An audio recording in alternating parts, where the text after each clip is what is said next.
নমস্কার। যুক্তি তর্ক সঙ্গে অর্কয়ে আপনাদের স্বাগত। আপনাদের সঙ্গে আমি অর্কপ্রভ সরকার।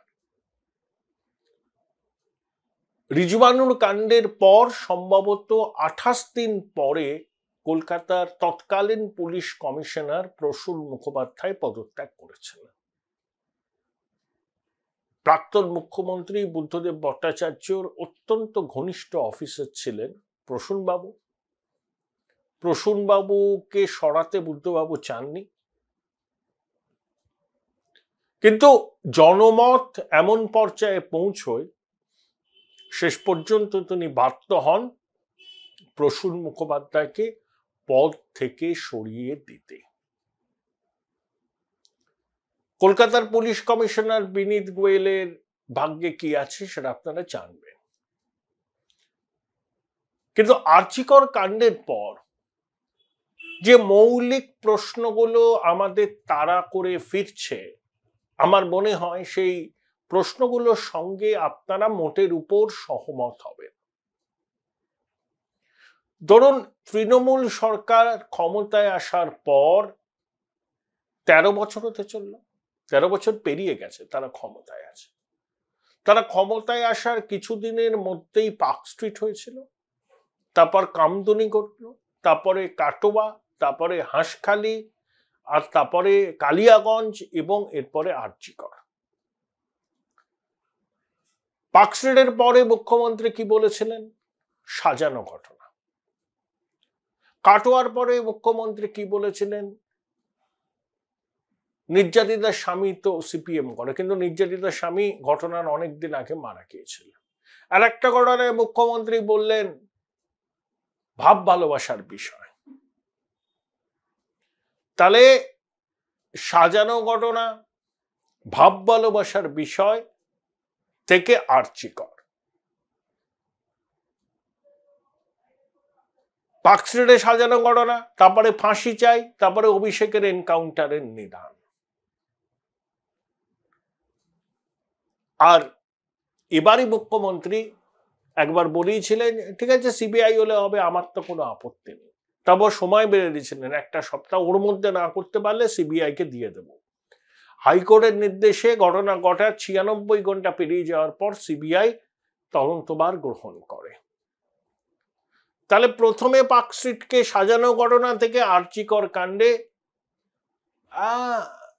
ওই আর কি, ঠিক আছে, খুব রিলাক্টেন্টলি বলা হয় সিবিআই করলে করবে। এই যে 13 বছর কাল পর্বে নারী নির্যাতনের ঘটনা নিয়ে সরকারের অবস্থানটা ঠিক এই।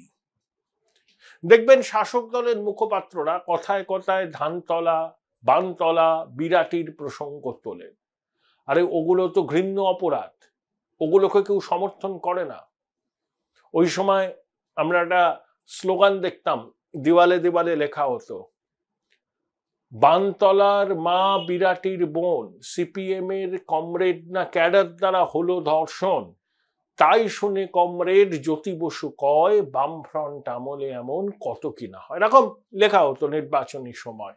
এটা 96 অ্যাসেম্বলি ইলেকশন, ওই সময় এটা খুব এই স্লোগানটা দেওয়ালে দেওয়ালে লেখা হয়েছিল। তাহলে বানতলা, ধানতলা, বিরাটির ঘটনা নিন্দাজনক, কিন্তু ওই ঘটনাটা 2024 সালে তুলে ধরে কামদুনি, কাটোয়া, তারপরে পার্ক স্ট্রিট, আর্জিকরের ঘটনাটাকে তো চাপা যাবে না।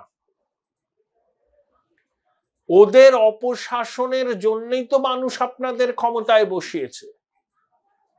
কিন্তু আপনারা আপনাদের প্রশাসনের বিরুদ্ধে পক্ষপাতের অভিযোগ যখন ওঠে, যখন তথ্য প্রমাণ লোপাটের অভিযোগ করা হয়, তখন আপনারা সবসময় একটা স্টেট অফ ডিনায়াল, না না কিছু হয়নি, অন্য রাজ্যে হয়, কাটোয়ায় হয়, এতে হয়, হাতরাসে হয়, মণিপুরে হয়, বদলাপুরে হয়। আরে ওগুলো তো হয়, হয়েছে। ওইগুলোর কথা আপনারা তুলে ধরে কি প্রমাণ করতে চাইছেন? আপনাদের সবার আগে দায় স্বীকার করার মানসিকতা রাখতে হবে। পুলিশ প্রশাসনকে যেরকম ভাবে পরিচালনা করা হচ্ছে, তাদের পেশাদারিত্ব তলানিতে এসে ঠেকেছে। আরজি করে দুষ্কৃতীরা হামলা চালালো 14ই অগাস্টের রাতে, এখন পর্যন্ত কয়েকজনকে গ্রেপ্তার করা হয়েছে। যে সম্পত্তি ভাঙচুর হয়েছে সেই সম্পত্তি ভাঙচুর বাবদ যাদেরকে গ্রেপ্তার করা হয়েছে ক্ষতিপূরণ চাওয়া হচ্ছে, আদায় করা হচ্ছে ক্ষতিপূরণ। পুলিশ কমিশনার স্বীকার করলেন যে তাদের গাফিলতি ছিল। পুলিশ বলছে, নার্সরা বলছেন যে পুলিশ তাদের কাছে আশ্রয় চাইছিল। তাহলে পুলিশকে আপনারা কোথায় টেনে নামিয়েছেন? আর বিশ্বের সর্বশ্রেষ্ঠ পুলিশ ফোর্স, সামান্য দুষ্কৃতীরা হামলা করবে সংঘবদ্ধভাবে, এই আগাম খবর তারা রাখতে পারে না। তারপরে কমিশনার আই অ্যাম অ্যাংরি করছেন, সংবাদ মাধ্যমের উপর দোষ চাপিয়ে দিচ্ছেন, এতে চিড়ে ভেজে। এই মৌলিক প্রশ্নগুলো তো প্রশাসনের সামনে চলে আসছে, বেআব্রু হয়ে যাচ্ছে প্রশাসনের ব্যাপার স্যাপার। তারপরে এই স্বতঃস্ফূর্ত মানুষের প্রতিবাদ দেখুন। অভিজিৎ গাঙ্গুলি যখন বিচারকের আসনে ছিলেন, তিনি কিন্তু দুর্নীতির বিরুদ্ধে একজন আপোষহীন যোদ্ধা।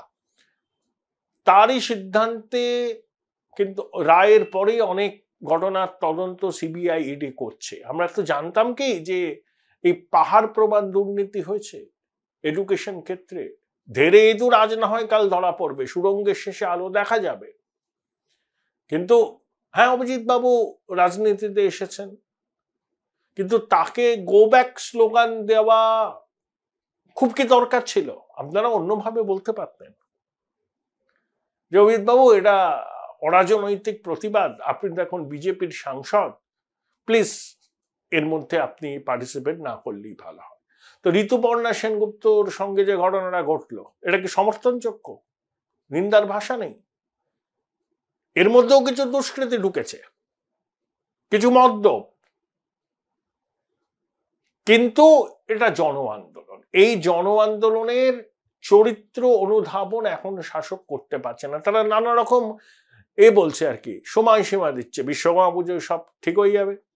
তারপর সব পলিটিক্যাল পার্টিগুলো ইনস্টিগেট করছে, তারপরে সব ঠিক হয়ে যাবে। তাই আপাতত শিক্ষক দিবসের অনুষ্ঠান বাতিল হয়েছে, একাদশ দ্বাদশ শ্রেণীর ছাত্রছাত্রীদের ট্যাব দেওয়ার প্রোগ্রাম বাতিল হয়েছে, 1300 কোটি টাকা ইয়ারমার্ক করা ছিল, সেই টাকা হোল্ড করতে বলা হয়েছে।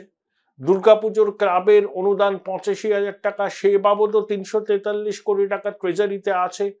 সব ঠিক থাকলে মহালয়ার পর থেকে ডিসবার্স করা শুরু হবে। এই আবহে 9 সেপ্টেম্বর নবান্নের সভাঘরে মুখ্যমন্ত্রী বৈঠক ডেকেছেন। এজেন্ডা কি জানা যায়নি।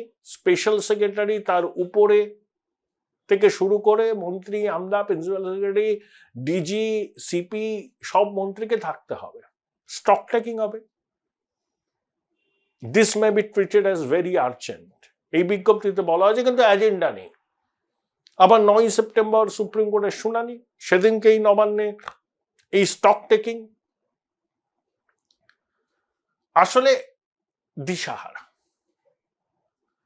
দিশাহারাটা বয়ে যাচ্ছে কিভাবে? যে রাত দখলের অভিযানে যারা সামিল হতে গিয়েছিলেন, অনেককে হুমকি দেওয়া হচ্ছে।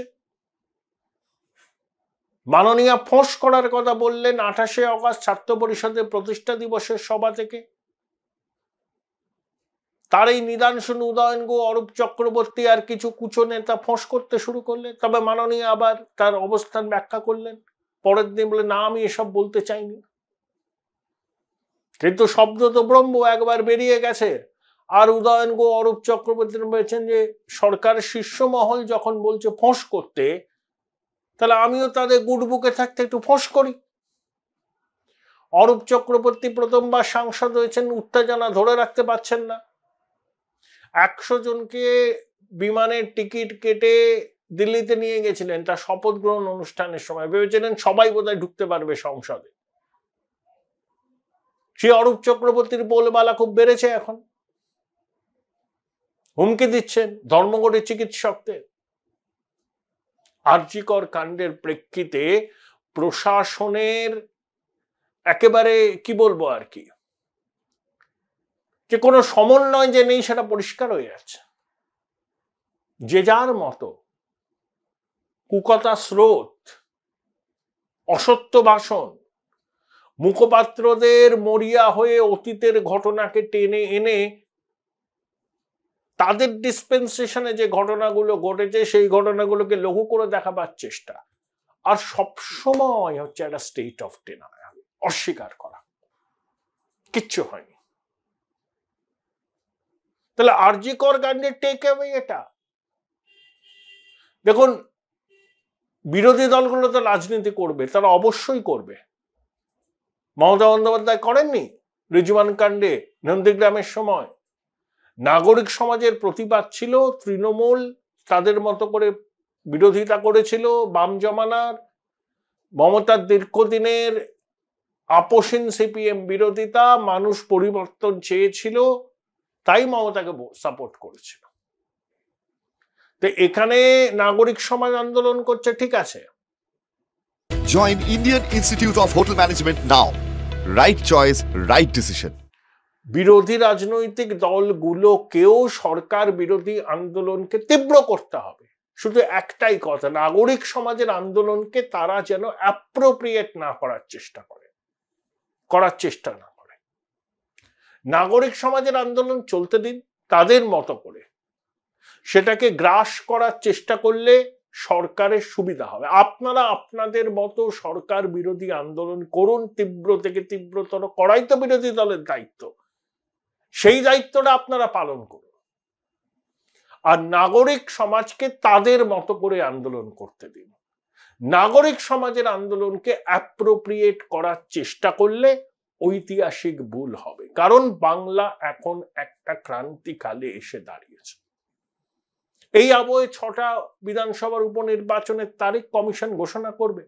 আমার মনে হয় উৎসবের মরশুম শেষ হলেই। উপনির্বাচনে ফলাফল নিয়ে প্রেডিক্ট করা মূর্খামি। কেন জানেন তো? অন্য রাজ্যে উপনির্বাচনের ফলাফল নিয়ে আপনি বলতে পারেন যে এখানে শক্ত লড়াই হবে, এখানে শাসক দল বেকায়দায়, কিন্তু পশ্চিমবঙ্গে আপনি কিচ্ছু বলতে পারবেন না, কারণ ওই রেজাল্টটা আগে থেকেই ডিসাইড হয়ে থাকে। এবং আরজিকরের ঘটনার পরে যখনই উপনির্বাচন হবে, শাসক দল রেকর্ড বোর্ডে জিতবার চেষ্টা করবে এবং জিতবে, কারণ তারা দেখাতে চাইবে যে আরজিকর ঘটনার প্রভাব কোথাও পড়েনি। তাহলে ভোটের নামে কি হবে আপনারা তখন বুঝতেই পারছেন। তাই উপনির্বাচনের ফলাফল শাসক দল দেখাতে চাইবে জনগণ তাদের সঙ্গে আছে, তারা মরিয়া হয়ে সমস্ত রকম পদ্ধতি অবলম্বন করে উপনির্বাচনে নিজেদের প্রার্থীদের জয় রেকর্ড মার্জিনে সুনিশ্চিত করার চেষ্টা করবে এবং সফলও হবে। এবং সেই জয়কে সামনে রেখে তারা বলবে যে আরজিকর কাণ্ডের অভিঘাত জনমানসে পড়েনি, মানুষ তৃণমূল সরকারের বিরুদ্ধে অসন্তোষ প্রকাশ করেননি, তাদের যে প্রতিবাদ ছিল নারী নিগ্রহের বিরুদ্ধে, এবং সরকার তো ফাঁসি চায় বলছে, তা সরকারের বিরুদ্ধে নয়। কিন্তু সেই উপনির্বাচন যদি প্রত্যেক মানুষ তাদের ভোটকে নিজের মতো দিতে পারে, তাহলে দেখবেন ফলাফল কি হয়। ওই 6টা কেন্দ্রের মধ্যে সবকটি কেন্দ্রে তৃণমূল কঠিন চ্যালেঞ্জের মুখে পড়বে। যদি মানুষ তাদের গণতান্ত্রিক অধিকার প্রয়োগ করতে পারে। এখানে অন্য রাজ্যে তো উত্তরপ্রদেশে 10টা বিধানসভা কেন্দ্রের ভোট হবে উপনির্বাচনে, হরিয়ানায় ভোট হবে, জম্মু কাশ্মীরে ভোট হবে, দেখবেন কোনো ভোট নিয়ে ভোট লুটপুট এইসব অভিযোগ আসবে না। ওইসব অভিযোগ এখন অতীত, কিন্তু বাংলায় সেটা এখনো বর্তমান। ভোট হলেই আমাদের ভয় হয় যে মায়ের কোল না খালি হয়। তাহলে একদিকে চূড়ান্ত প্রশাসনিক ব্যর্থতা, সন্দীপ ঘোষের মতো কুলাঙ্গারকে পুরস্কৃত করার মরিয়া প্রচেষ্টা ধরা পড়ে গেছে। এত পীড়িত কেন সন্দীপ ঘোষের প্রতি, যে আরজিকর কলেজ থেকে ছেড়ে দিল, ইস্তফা দিল, তাকে 4 ঘন্টা বাদে ন্যাশনাল মেডিকেল কলেজে অধ্যক্ষ করতে হয়? কোন সুস্থ বুদ্ধির মানুষ এটা করতে পারে? কোনো ব্যাখ্যা আছে প্রশাসনের কাছে?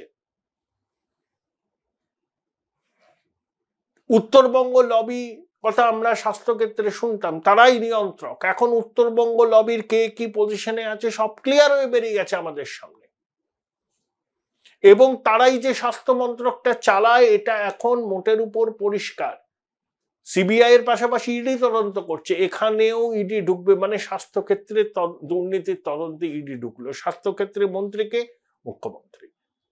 তিনি স্বাস্থ্যমন্ত্রী, পুলিশ মন্ত্রী, মুখ্যমন্ত্রী।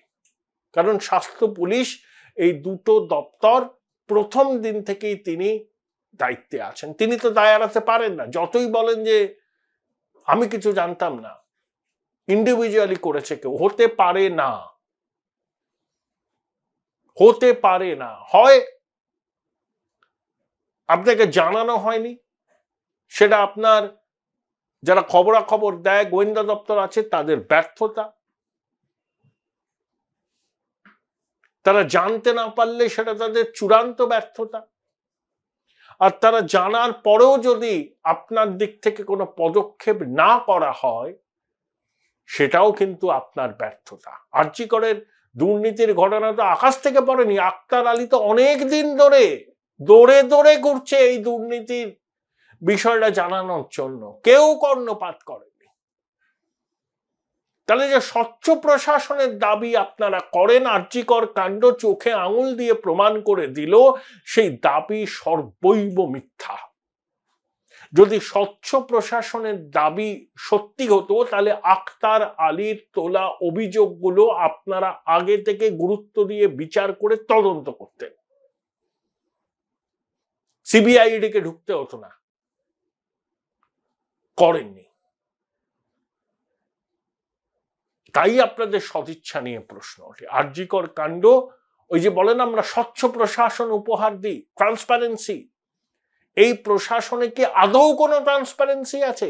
একের পর এক ঘটনা প্রমাণ করছে, এক হচ্ছে স্টেট অফ ডিনায়াল, কিছু ঘটলেই ঘটেনি, অতীতের ঘটনা, অন্য রাজ্যের ঘটনা টেনে এনে এখানে ঘটা ঘটনার গুরুত্ব লঘু করা, এবং দুর্নীতির বিরুদ্ধে আপোষহীন বলে যে দাবি করেন এই প্রশাসনের মাতারা, সেই দাবি কতটা অসার আরজি কর কাণ্ড কিন্তু চোখে আঙুল দিয়ে দেখিয়ে দিল। আর পরিশেষে বলি, মানুষের দীর্ঘদিনের পুঞ্জীবিত ক্ষোভ কিন্তু বেরোচ্ছে। এই হতভাগিনী নিজের জীবন দিয়ে আমাদের অনেক নির্মম সত্যের সামনে দাঁড় করিয়ে দিল। তাই পুঞ্জীবিত ক্ষোভের প্রকাশ হচ্ছে রাজপথে। বিচার যত দেরি হবে, প্রতিবাদ তত তীব্র হবে। দেখুন কিভাবে আপনারা মিস করলেন। এক, সন্দীপ ঘোষ পদত্যাগ করলো 4 ঘন্টার মধ্যে ন্যাশনালে থেকে অধ্যক্ষ। 2, কয়েকজন ডাক্তারকে বদলি করার নোট বিজ্ঞপ্তি, তারপর বাতিল। একটা নির্দেশিকা সামনে এসছে যে সন্দীপ ঘোষ স্বাস্থ্য ভবনের কর্তাদের সঙ্গে আলোচনা করেই ঘটনার পর আরজি কর সংস্কারের নির্দেশ দিয়েছিলেন।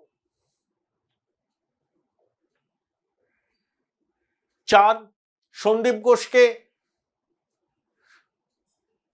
বাঁচাবার সব রকম প্রয়াস আপনারা করেছেন, আলটিমেটলি ব্যর্থ হয়েছেন। 5, এই ডাক্তার নামধারী কতগুলো গুন্ডা স্বাস্থ্যক্ষেত্রে দাপিয়ে বেড়াচ্ছে, থ্রেট কালচার চালু করেছে, সেগুলো আপনারা জানতেন না? সব জানতেন, জেনেও কোনো পদক্ষেপ করেননি। তার জন্য এখন খুব এমন পর্যায়ে পৌঁছেছে, বাধ্য হয়েছেন তাদেরকে সাসপেন্ড করতে।